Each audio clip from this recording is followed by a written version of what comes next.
So let's start with today's themes analysis from the Hindu newspaper. सबसे पहला point है, Trump issues threat of extra 10% tariffs on BRICS nation. तो सबसे पहले अगर हम बात करें तो अमेरिकी राष्ट्रपति जो है उन्होंने डोनाल्ड ट्रम्प उन्होंने थ्रेटन किया है China, India and some of the world's fastest growing emerging economies को कि he will impose higher tariffs. क्यों ऐसा उन्होंने थ्रेट किया है, क्यों ऐसी धमकी दी है?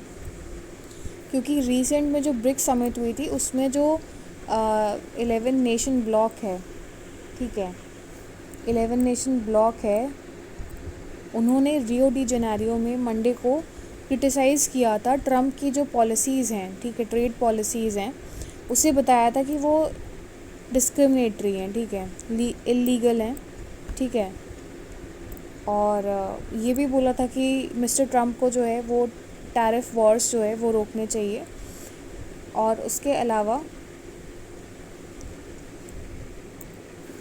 उन्होंने जो रिटेलिएटरी टैरिफ्स हैं उनकी आलोचना की है। इस वजह से जो यूएस प्रेसिडेंट है उन्होंने ये बोला है कि अगर कोई भी कंट्री अगर एंटी अमेरिकन पॉलिसीज़ को सपोर्ट करती है, ठीक है, ब्रिक्स ने जो भी क्लेम किया है उसमें of course anti American policies उनके हिसाब से हैं, तो उसके ऊपर 10% जो है एडिशनल टैरिफ्स जो हैं वो ठोके जाएंगे। ये सीधा उनका मतलब है। अब यूपीएससी में प्रॉबेबल क्वेश्चंस की अगर हम बात कर ले तो ये आ सकता है, सबसे पहला जीएस पेपर 2 या 3 में पूछ सकते हैं कि examine the impact of US tariff policies on emerging economies like BRICS nation and broader global trading system. Definitely देखो ये इम्पैक्ट पड़ेगा। इसका सबसे पहला इम्पैक्ट मैं आपको यही बता दे रही हूँ, जिसको लिखना है वो आंसर वो लिख सकता है। सबसे पहला इम्पैक्ट जो है ना वो आपकी इकोनॉमी जो है, इकोनॉमी जो है वर्ल्ड की, global economy, that will collapse क्यों होगी? मार्केट कॉन्ट्रैक्ट होंगे, ठीक है, मार्केट्स में कॉन्ट्रैक्शन आ जाएगा, ठीक है, ट्रेड कैरी ऑन नहीं हो पाएगा। और उसका सबसे हैवी इफेक्ट जो पड़ने वाला है वो इटसेल्फ यूएस के लिए पड़ रहा है। तो एक तरीके से देखा जाए तो अगर डोनाल्ड ट्रम्प जो है वो ट्रेड बेसिस पे यूएस के लिए गड्ढा खोद रहे हैं, ठीक है, यूएस का मार्केट सबसे पहले कोलैप्स होने वाला है इस तरीके के टैरिफ से, ठीक है।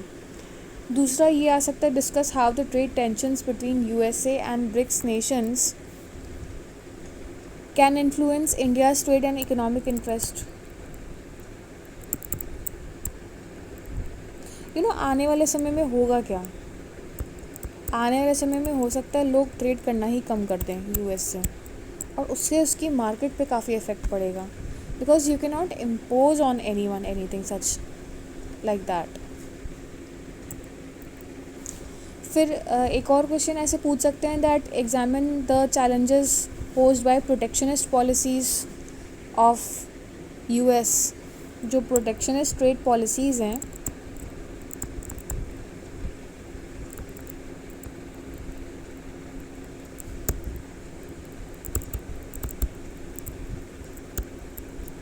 वो इम्पॉर्टेंट है कि उसका क्या इफ़ेक्ट पड़ेगा towards trading blocks such as BRICS. इस तरीके से आप नोट्स बना सकते हैं इस पर। फिर नेक्स्ट आपका आ जाता है, म्यांमार एथनिक क्राइसिस ड्राइव्स 4,000 चीन पीपल टू मिज़ोरम। तो अगर हम यहाँ पर बात करें तो हुआ क्या है, जिस्ट क्या है इस आर्टिकल की, not article, basically current affairs है, ये न्यूज़ है, इस टॉपिक का क्या जिस्ट है। तो बेसिकली टू एथनिक ग्रुप्स जो हैं उनके बीच में एक आर्म्ड वॉर टाइप का क्रिएट हुआ है, ठीक है, सिचुएशन टाइप की डेवलप हुई है म्यांमार में, ठीक है, जिसने अराउंड 4,000 चीनी पीपल जो हैं उनको फोर्स किया है to take refuge in Mizoram, ठीक है। अब ये जो चम्फाई डिस्ट्रिक्ट है of Mizoram, Champhai district that is in Mizoram, ठीक है, उन्होंने ये बताया है कि म्यांमार के जो नेशनल्स हैं उन्होंने बॉर्डर क्रॉस करना शुरू किया वाया एक ब्रिज के थ्रू, जो कि त्याओ रिवर पे कंस्ट्रक्टेड है। ब्रिज का नाम है सोखातवार, ठीक है। Since the gun fights broke out in July 3 जुलाई को जो गन फाइट्स शुरू हुई थी, उसके बाद लोगों ने बल्क में बॉर्डर जो है वो क्रॉस करना शुरू किया। अब त्याऊ रिवर जो है वो ऑलरेडी एक बॉर्डर इंडिया और म्यांमार के बीच में अराउंड 510 किलोमीटर का बॉर्डर क्रिएट करता है, ठीक है। So this means it is a natural border between India and Myanmar. Tiau river आप देख लीजिएगा, इसका जो जियोलॉजिकल सिग्निफिकेंस है मैप पे आप देख लीजिएगा, ये किसकी ब्रांच है, ठीक है, कहाँ से ये आई है। तो इस तरीके से आपको पता चल जाएगा कि विद रिस्पेक्ट टू जोग्राफी क्या रिलेवेंस है इसका, ठीक है, मैप बेसिस पे। तो अब अगर हम ये बात करें कि रिफ्यूजीज़ जो है वो शेल्टर कहाँ ले रहे हैं, तो they are taking shelter in the houses of the relatives, schools and community halls. उसके अलावा सबसे ज़्यादा कंसंट्रेशन जो है इनका वो ज़ुखातवार एंड विपाई जो विलेजेस हैं उसमें है पाया गया है, ये डिस्ट्रिक्ट ऑफिशियल्स ने बताया है, ठीक है।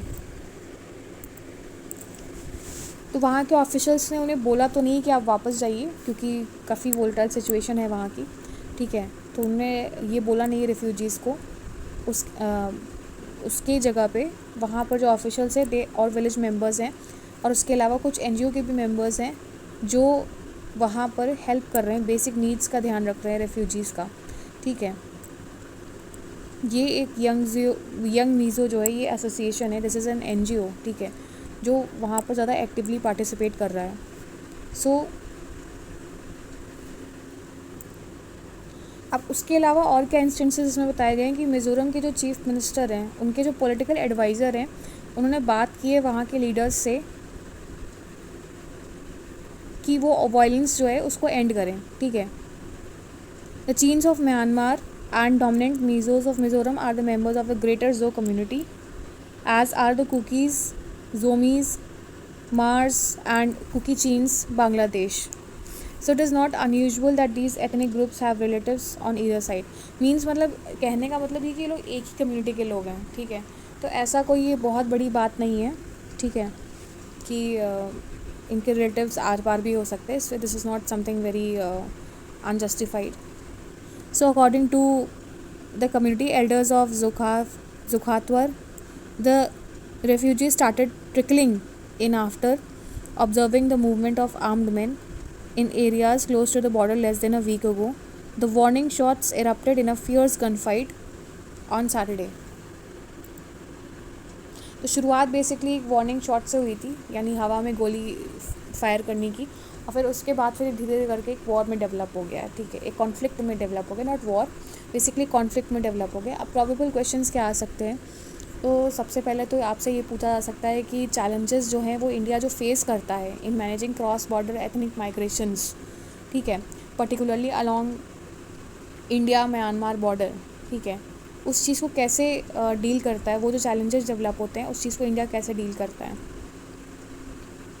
दूसरा ये पूछ सकते हैं कि examine the implications of ethnic conflicts in Myanmar for India's internal security and foreign relations, या ये पूछ सकते हैं कि how do ethnic ties across borders complicate India's refuge and border management policies. तो जाहिर सी बात है ये इफ़ेक्ट तो कहीं ना कहीं करता ही है। Illustrate examples from the India Myanmar border, क्योंकि अब ये लोग एक ही कम्युनिटी को बिलोंग करते हैं, ठीक है, एक ही कम्युनिटी के मेंबर्स हैं, तो डेफिनेटली रिलेटिव्स भी अगल बगल रहते हैं, आस पार रहते हैं, बॉर्डर के आर पार रहते हैं, तो कहीं ना कहीं ये इफ़ेक्ट करता है, ठीक। Similarly with the Kashmir border, तो वहाँ पर भी इफ़ेक्ट करता है। तो कैसे इंडिया इससे टैकल करे, कैसे मैनेज करें। सो एक प्रीलिम्स बेस्ड क्वेश्चन ये भी आ सकता है कि त्याऊ रिवर जो है वो किन कंट्रीज़ के बीच में बॉर्डर फॉर्म करती है। तो अगर आपको नहीं मालूम होगा तो अब हो सकता है इंडिया और चाइना कर दूँ, ठीक है। तो ये बॉर्डर जो है वो इंडिया और म्यांमार के बीच में फॉर्म करता है। प्लीज़ आप जियोलॉजिकली, जो जोग्राफिकली है, नॉट जियोलॉजिकली, जोग्राफिकली आप मैप पे एनालाइज कर लीजिएगा कि कहाँ पर त्याऊ रिवर की जो लोकेशन है वो है। The next topic is web portal apps to make census data available early, as said by the RGI, that is Registrar General of India. इस टॉपिक में सबसे पहले बात हो रही है कि वी ऑल नो कि जो डिजिटल सेंसस है 2027 का, वो सबसे पहला जो है इंडियाज़ फर्स्ट डिजिटल सेंसस होगा। इसे 2 चरणों में कंडक्ट किया जाएगा, that is it will be conducted in 2 phases, और data will be collected using technology and mobile apps, ठीक है। एंड्रॉयड एंड iOS पे डेटा कलेक्ट किया जाएगा, ठीक है। और उसके अलावा ये भी होगा कि डेटा इलेक्ट्रॉनिकली सेंड किया जाएगा टू द सेंट्रल सर्वर, ठीक है। इससे फास्टर प्रोसेसिंग होगी। तो उसका बेनिफिट क्या होगा कि सेंसस जो है that would be available earlier as compare to previous census, यानी पहले जो सेंसस हुआ था उसके कंपैरिजन में, जिसने 2-3 साल लगा दिए थे डेटा अवेलेबल कराने में, ठीक है, for primary data to release 2-3 साल लगा दिए थे, तो उसके मुकाबले ये जल्दी ही हो जाएगा, maybe in some few months और इन अ ईयर, ठीक है। सो एक ऑप्शन सेल्फ इन्यूमरेशन का भी, that people can self enumerate through a dedicated web portal like mobile apps in English, Hindi and regional languages will also be available। अब significance क्या है इसका? सिग्निफिकेंस ये है कि सबसे पहले तो faster availability of demographic data planning होगी, ठीक है। डेटा और ये जो है ये वेलफेयर स्कीम्स एंड गवर्नेंस की जो स्कीम्स हैं उनको प्रॉपरली इम्प्लीमेंट करने में, प्लान करने में as per the population help करेगा, ठीक है। और इससे बेनिफिट ये भी होगा कि this will reduce in manual errors and delays, ठीक है। And also this will promote digital governance and citizen participation. अब यूपीएससी के एस्पेक्ट में अगर हम बात कर ले तो प्रॉबेबल क्वेश्चंस क्या आ सकते हैं? सबसे पहले ये आ सकता है, discuss the advantages and challenges of conducting India's first digital census इन 2027। तो डेफिनेटली कुछ चैलेंजेस भी हैं इसमें, ठीक है। वो क्या है वो आपको अपने आंसर राइटिंग में मेंशन करना होगा कि एडवांटेजेस क्या हैं, चैलेंजेस क्या हैं, और ये मेंशन नहीं क्वेश्चन में, लेकिन आप एज अ वे फॉरवर्ड तो दोगे अपने आंसर में। How can digital innovation transform data driven governance in India, ठीक है। Next is examine the role of technology in improving the efficiency and reliability of the census process. इस तरीके के questions आ सकते हैं। बेसिकली ये टॉपिक प्रीलिम्स बेस्ड नहीं है, तो इससे प्रीलिम्स में तो नहीं आ सकता है। बाकी उसके अलावा आप जो रजिस्ट्रार जनरल ऑफ इंडिया है उसके जो फंक्शंस हैं और एलिजिबिलिटी क्राइटेरिया क्या है उसको अपॉइंट करने के लिए, इन सब पे आप थोड़ा सा वर्क कर सकते हो as a part of prelims, क्योंकि ये टर्म यहाँ पर यूज हुआ है, रजिस्ट्रार जनरल ऑफ इंडिया, ठीक है। That is why this is important with respect to prelims. The next topic is MSc ELSA 3 Kerala government seeks rupees 9,531 crore as compensation. So compensation sought for marine and coastal pollution, economic loss to fisheries and remediation measures following its sinking. High Court orders interim arrest of the container vessels till July 10. So Kerala government ने basically file किया है case in the High Court against the ship MSc ELSA 3, जो कि MSC shipping company के द्वारा owned है, ठीक है। रीज़न है क्या है, क्यों किया है? तो May 25 को, ठीक है, एक शिप जो है, वी ऑल नो कि MSc ELSA 3 जो है वो जो शिप है वो बेसिकली सैंक हो गई थी अलॉन्ग द अलापुज़ा कोस्ट, ठीक है, नियर केरला, ठीक है। अब उससे क्या इफ़ेक्ट पड़ा है कि मरीन एंड कोस्टल पोल्यूशन हुआ है, ठीक है, मरीन लाइफ पे काफ़ी इफ़ेक्ट पड़ा है, और क्योंकि इंटॉक्सिकेशन का डर है तो फिशर्स जो हैं उनके ऊपर भी काफ़ी, उनकी लाइवलीहुड पे काफ़ी इफ़ेक्ट पड़ा है, और इन्वायरमेंटल एंड इकोलॉजिकल डैमेज भी हुआ है।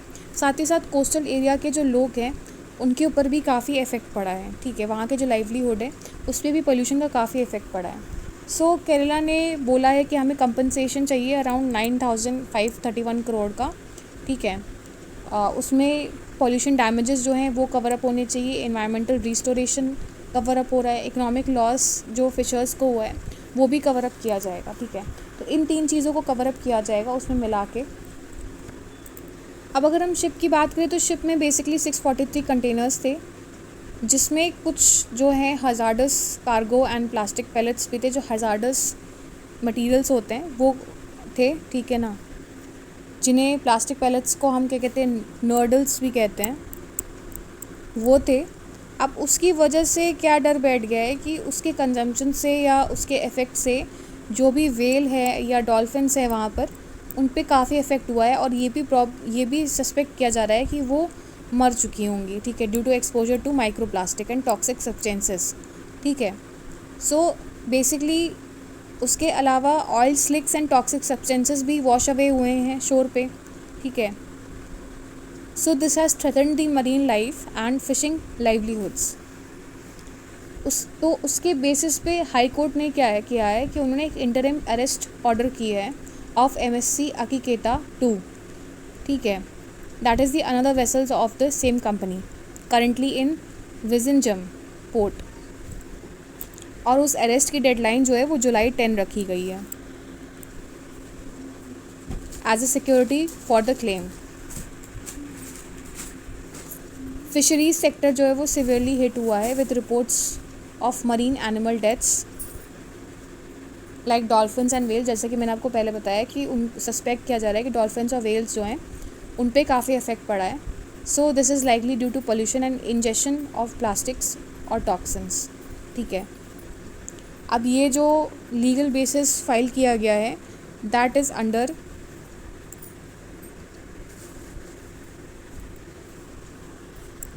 Admiralty Jurisdiction and Settlement of Maritime Claims Act 2017, उसके अंडर में ये क्लेम पूरा किया गया है।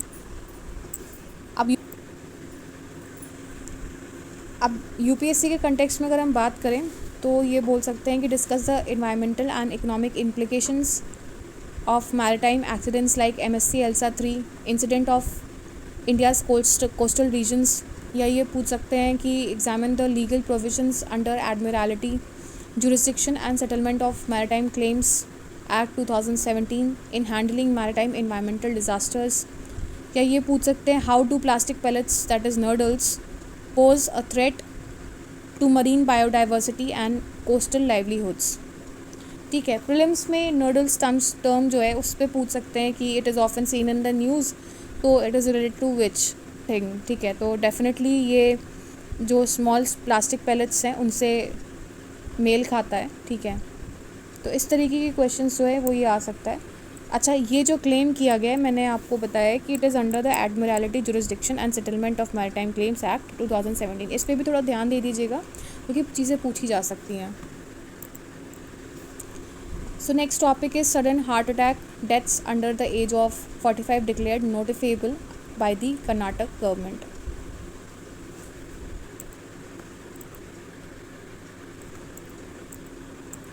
सो हम जैसा कि जानते हैं कि अभी काफ़ी मतलब इंस्टेंसेस हुए हैं, काफ़ी एक्टर्स हो गए, काफ़ी पॉपुलर मॉडल्स हो गए या पॉपुलर जो भी लोग हैं या यूथ्स हो गए, उनमें देखा जा रहा है कि बिलो 45 इयर्स की एज में ही हार्ट अटैक के काफ़ी इश्यूज़ हुए हैं, ठीक है। तो कर्नाटक में ये एक इनिशिएटिव लिया गया है by the health department to address such things, ठीक है, लोगों को अवेकन करने के लिए ताकि वो एक हेल्दी लाइफस्टाइल फॉलो कर सकें। So the health department declared on Monday sudden heart attack deaths among the people below the age of 45 age notifiable. मतलब ये एक चिंताजनक बात है। On the basis of recommendation by the expert committee that was set up to study the link between COVID-19 vaccination and sudden cardiovascular events. तो ये जो committee है that is headed by S. Ravindranath, director of the state run Shri Jayadeva institute of cardiovascular sciences and research Bengaluru, ठीक है। तो ये जो committee का गठन हुआ था बेसिकली ये स्टडी करने के लिए कि जो COVID-19 वैक्सीन से कहीं उसकी वजह से तो नहीं लोगों पे ये प्रॉब्लम आ रही है। तो उसका रिज़ल्ट क्या निकला है कि पैनल ने ये बोला है कि अभी तक तो कोई ऐसा लिंक और एसोसिएशन नहीं पाया गया between the COVID-19 vaccine and premature cardiovascular disease, ठीक है। या ऐसा कुछ हो कि prior history of COVID-19 infection हो उन लोगों में जिनको प्रीमेच्योर कार्डियोवैस्कुलर जो है ये प्रॉब्लम हुई है, अरेस्ट हुआ है। तो इस तरीके के दावे जो हैं वो नकारे जा रहे हैं इस रिपोर्ट से।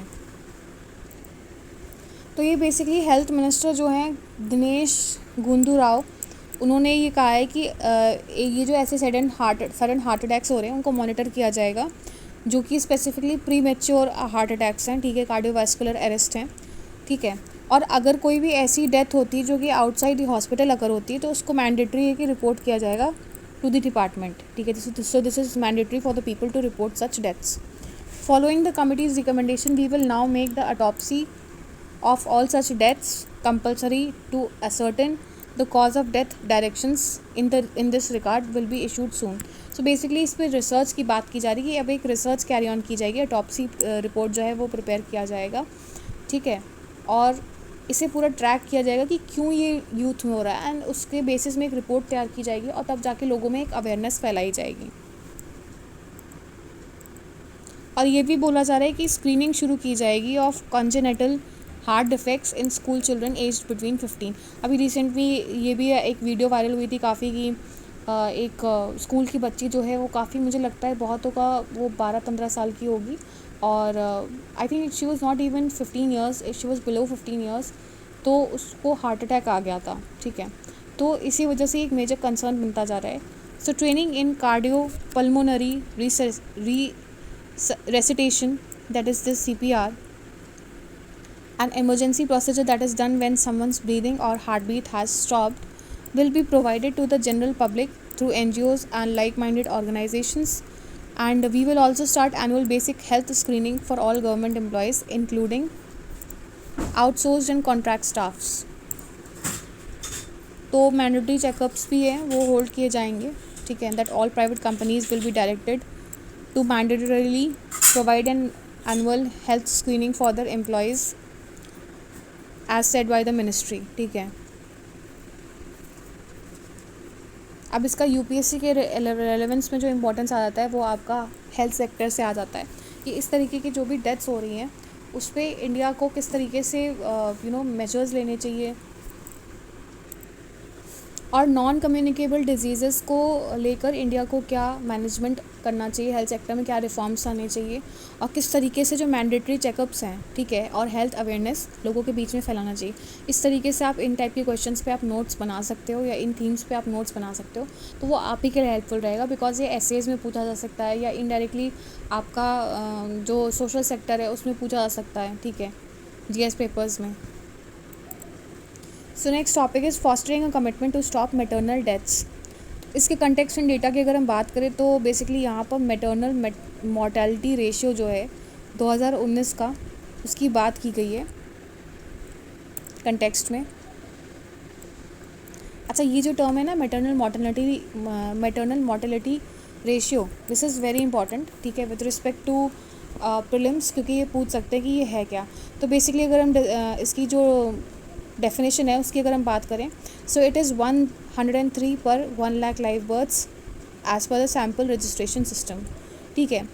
High disparity between the states, low MMR जो है वो केरला, तमिलनाडु और महाराष्ट्र में पाया गया, और सबसे ज़्यादा जो एमएमआर है that is the mortality rate that is been found in Assam, Jharkhand, Madhya Pradesh, Chhattisgarh, Odisha, Rajasthan and Uttar Pradesh. Key reasons क्या बताए गए हैं, ठीक है, what are the key factors या की रीजंस.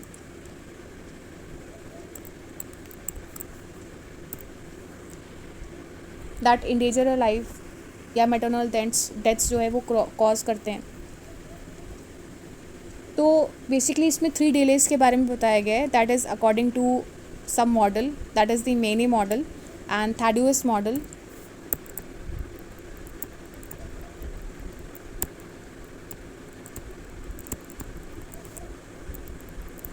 जो कि 1994 में ये मॉडल लाया गया था. तो सबसे पहला जो डिले बोला गया that is delay in recognising the danger signs and deciding to seek care. दूसरा बताया गया है कि delay in reaching health facility, ठीक है, यानी देरी हो जाती है जिन लोगों को हेल्थ फैसिलिटी तक पहुंचने में, ठीक है. तीसरा बताया गया है कि delay in receiving adequate care at facility. बहुत से सेंटर्स हैं वहाँ पर एडिक्वेट केयर मिलती ही नहीं है, तो ये भी एक कारण रहा है. उसके अलावा जो है सोशो कल्चरल फैक्टर्स भी बताए गए हैं कि वुमेंस लो डिसीजन मेकिंग पावर, की वुमेन को जो है वो डिसीजन मेकिंग पावर ज़्यादा नहीं दी गई है, ठीक है. ज़्यादातर प्रेफरेंस आज भी कुछ एरियाज़ में होम डिलीवरीज़ को दिया जाता है, और ये क्यों होता है, due to poor education and lack of awareness.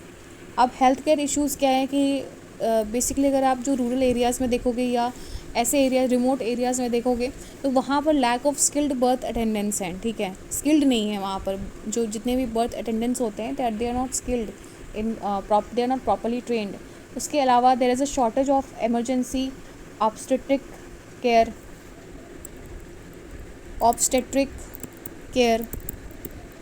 की जो है शॉर्टेज है काफ़ी ज़्यादा, ठीक है। पुअर फंक्शनिंग है ऑफ फर्स्ट रेफरल यूनिट्स की, ठीक है। फर्स्ट रेफरल यूनिट्स बेसिकली एक स्मॉल क्लिनिक्स होते हैं या स्मॉल हेल्थ केयर सेंटर्स होते हैं, तो उनकी पुअर फंक्शनिंग की वजह से भी है। Gaps in blood shortages facilities, ठीक है। मेडिकल कॉजेज़ क्या हो सकते हैं सबसे, तो अब अगर हम बात करें मेडिकल कॉजेज़ की, तो सबसे पहले आपका आ जाता है सिवियर ब्लीडिंग हो जाती है, हाइपरटेंशन डिसऑर्डर्स हो जाते हैं इन प्रेगनेंसी, उसकी वजह से भी होता है, ठीक है। या इन्फेक्शंस हो जाते हैं, अनसेफ अबॉर्शंस की वजह से भी होता है, ठीक है, डेथ हो जाती है। या अनीमिया, मैल न्यूट्रिशन और टीबी की वजह से भी हो जाता है, जो टीबी होता है, ट्यूबरकुलोसिस होता है, ठीक है।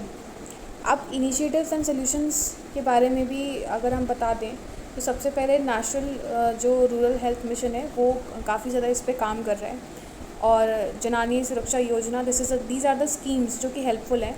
उसके अलावा ASHA workers for mobilisation and awareness, उस पर भी काफ़ी ज़्यादा बात हो रही है, ठीक है। दीज नॉट बात हो रही, these are the schemes basically.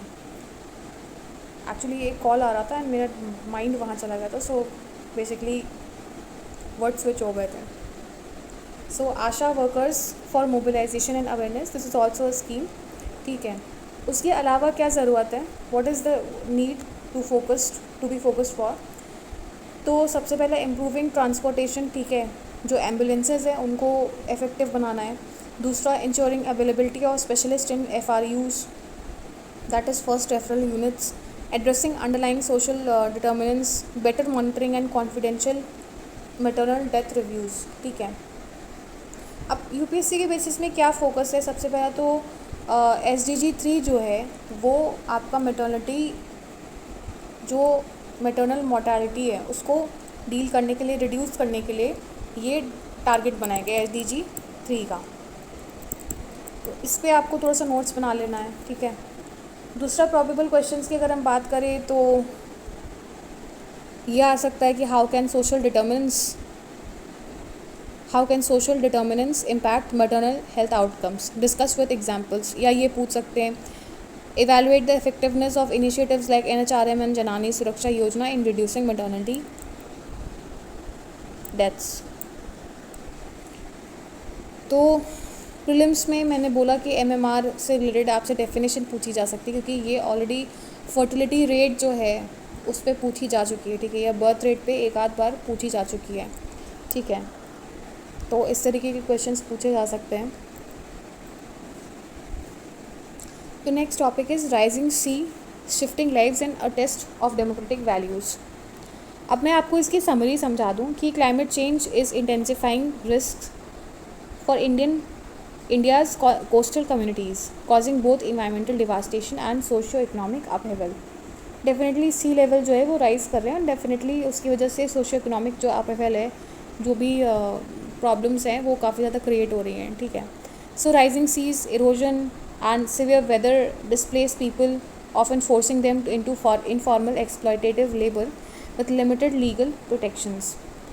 इसके बारे में भी इस आर्टिकल में बात की गई है। Large projects, urbanisation and commercial interest versus ecological degradation, destroying mangroves, wetlands and dunes that once buffered the climate impacts. Basically ये जो मैंग्रोव्स हैं, जो भी वेटलैंड्स हैं, वो एक समय पे जो इन क्लाइमेटिक इम्पैक्ट्स जो हैं, like for example we can take cyclones and उनको जो न्यूट्रलाइज करते थे, उन पे भी इम्पैक्ट पड़ा है due to climatic change, sea level rise, ठीक है। अब की प्रॉब्लम क्या बताई जा रही है, that there is a lack of coherent legal framework on climatic displacement, leaving affected people without guaranteed rights to resettlement or dignified living. So environmental laws like the Environment Protection Act 1986 and CRZ rules remain reactive or non-proactive, ठीक है, मतलब उतना initiate नहीं लिया जा रहा है। Current zoning and project clearances often prioritize commercial projects over community protection. So the article calls for a rights-based community-centered legal framework integrating environmental justice with human rights to safeguard lives, livelihoods and dignity, addressing climate change and climate displacements is not only about environmental sustainability but also testing India's democratic and constitutional values. अब UPSC के aspect में अगर मैं आपसे बात करूँ या किसी भी कॉम्पिटिटिव एग्जाम्स के एस्पेक्ट में, तो जाहिर सी बात है एक जो राइजिंग सी लेवल है वो एक कॉज ऑफ कंसर्न है, ठीक है। तो इस पर क्वेश्चन आ सकते हैं, इससे ज्योग्राफी ऑप्शनल में भी क्वेश्चन आ सकते हैं, तो that is why this is very important. So next topic is, keep it simple, the ECI's conflicting signals endanger Bihar's voter registration. The Election Commission of India, that is ECI, Special Intensive Revision SIR of electoral rolls in Bihar, while touted as a smooth process with significant form submission, is riddled with contradictions, and poses a serious threat to voter enfranchisement. Despite claims of progress with over 11% of the estimated electorate submitting the forms, conflicting statements from the ECI highlight deep-seated issues.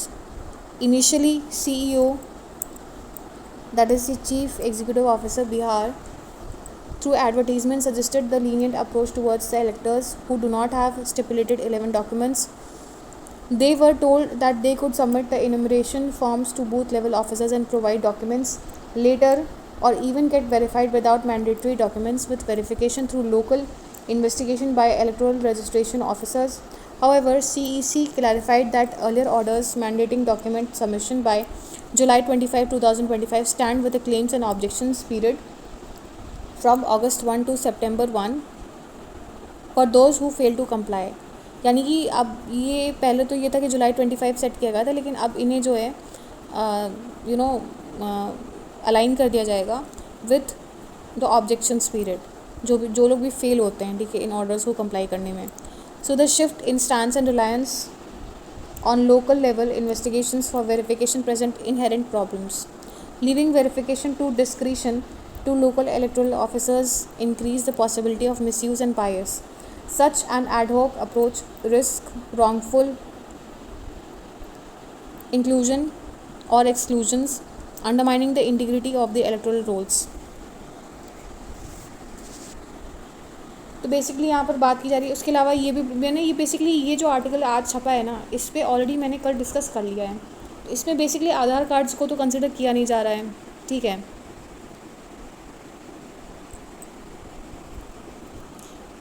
Aadhaar cards, ration cards को या MG NREGA card, job cards को दे are not considering, से यहाँ पर mentioned है.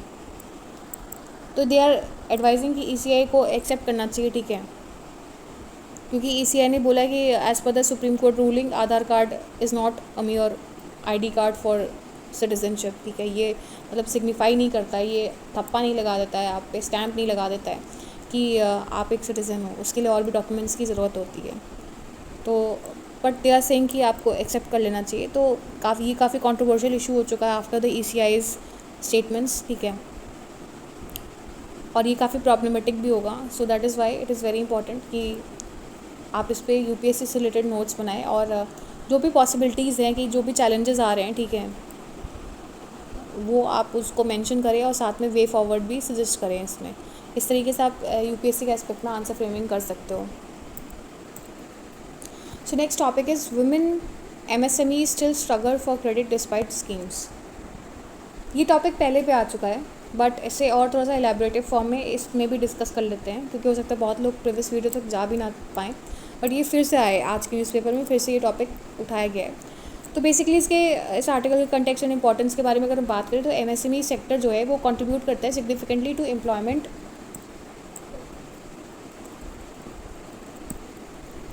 Revenue and GDP. इसमें major contribution होता है एक MSME सेक्टर का, ठीक है. सो गवर्नमेंट का एम क्या है, to raise MSME shares to around 35%, ठीक है, of the GDP. 35% of the GDP raise करने का एम है. तो अब हम बात करें तो women owned MSMEs form up to 20% of all MSMEs registered in India, ठीक है. की चैलेंजेस क्या है फॉर वुमेन MSMEs. तो सबसे पहले क्रेडिट गैप एग्जिस्ट करता है, ठीक है. Women face a credit gap of around 35% versus 20% for men, ठीक है. Meaning over 1/3 of the financial needs remain unmet. Limited collateral है. Women entrepreneurships often lack assets for collateral, affecting access to secured loans, biasness in formal sector भी है, that banks perceive women's business as a riskier one, longer time for loan sanctions for women, काफ़ी समय लगता है loan sanctions में, high under financing भी है एक issue, women MSMEs receive only 10 to 15% of the total MSME credit, administrative inefficiency की अगर हम बात करें तो स्कीम्स एग्जिस्ट पर इम्प्लीमेंटेशन गैप्स परसिस्ट करते हैं। अब गवर्नमेंट ने क्या इनिशिएटिव्स लिए थे, तो सबसे पहले प्रधानमंत्री मुद्रा योजना ये आई थी, फिर उद्यम असिस्ट पोर्टल भी इसे इनिशिएट किया गया था, और आरबीआई ने भी कुछ मेजर्स लिए थे like cash reserve ratio exemption in December 2022 to encourage banks to lend more to MSMEs, ये भी कुछ मेजर्स लिए गए थे। ठीक है, तो ये जो मैंने आपको स्कीम्स बताई, गवर्नमेंट इनिशिएटिव्स बताएं, इस पर आप ज़रूर रिसर्च कर लीजिएगा, क्योंकि ये स्कीम्स जो है ये वुमेन रिलेटेड स्कीम्स है, वुमेन एमएसएमई रिलेटेड स्कीम्स है, तो ये इंपॉर्टेंट है। अब स्ट्रक्चरल इश्यूज़ क्या आ रहे हैं जिसकी वजह से ये गैप आ रहा है, क्रेडिट गैप आ रहा है, तो women in smaller towns and rural areas face poor financial literacy, मतलब lack of knowledge, lack of literacy. ठीक है, ये एक सबसे पहला प्रॉब्लम है। लो एसेट ओनरशिप, ठीक है, exclusion from formal credit process, discriminatory practices भी होती हैं, that where women visit banks more times than men to secure loans, so need for community centric frameworks to ensure equitable access.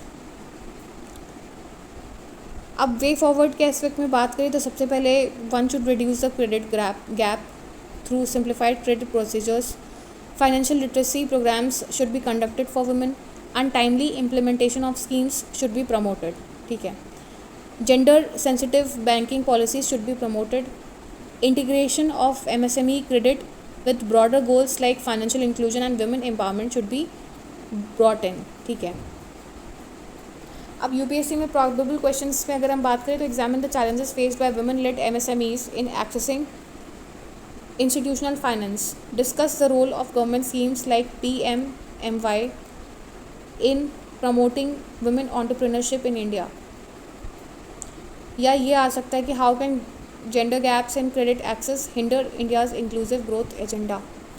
So these are some of the important aspects with respect to UPSC, और ये important है क्योंकि ये mains में तो ज़रूर आ सकता है, if not this year then next year. ठीक है, so next topic is India will give a new form to BRICS in 2026. So prime minister Narendra Modi ने अनाउंस किया है कि that India will give BRICS a new form during 2026 presidency, यानी India की जो presidency वो 2026 में होगी इन ब्रिक्स नेशन।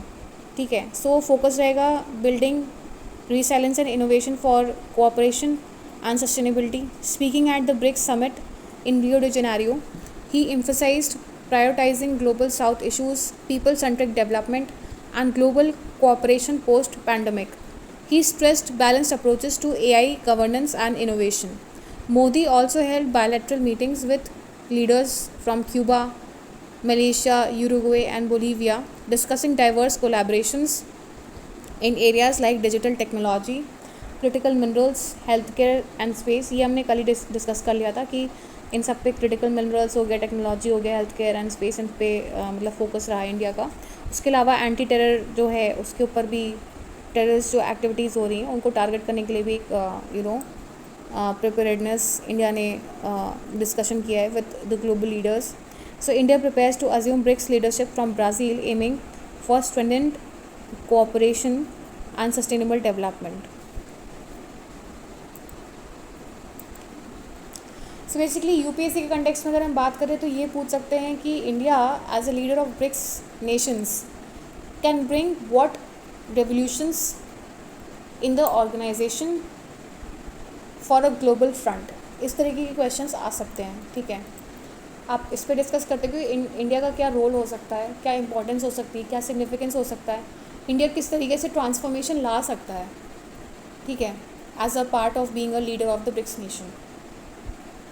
उसके अलावा ब्रिक्स को कैसे आगे बढ़ा सकता है एज अ ग्लोबल ऑर्गेनाइजेशन, ताकि उसकी एक इम्पोर्टेंस बिल्ड हो सके, not only in the South Asian nations but also in the West Asian countries as well.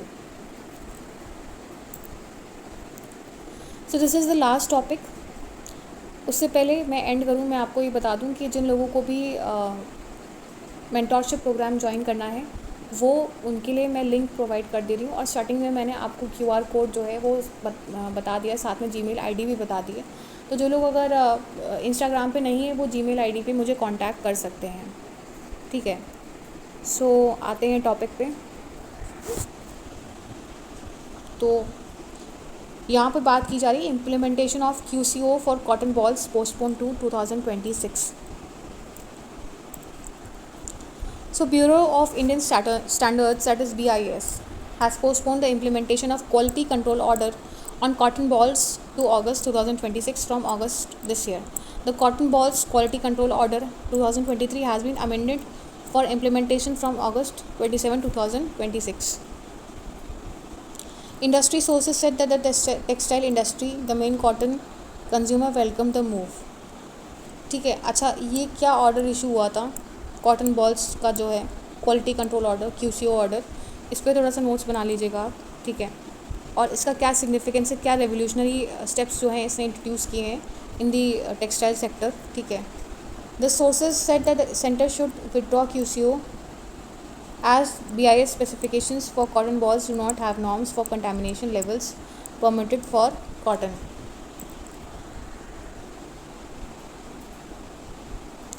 Basic यहाँ पे प्रॉब्लम क्या बताई जा रही है कि कंटेमिनेशन लेवल्स जो है वो इंडियन कॉटन में सबसे ज़्यादा हाई है and industry imports high quality cotton that is contamination free. Cotton growers in other countries will not go in for BIS stamp.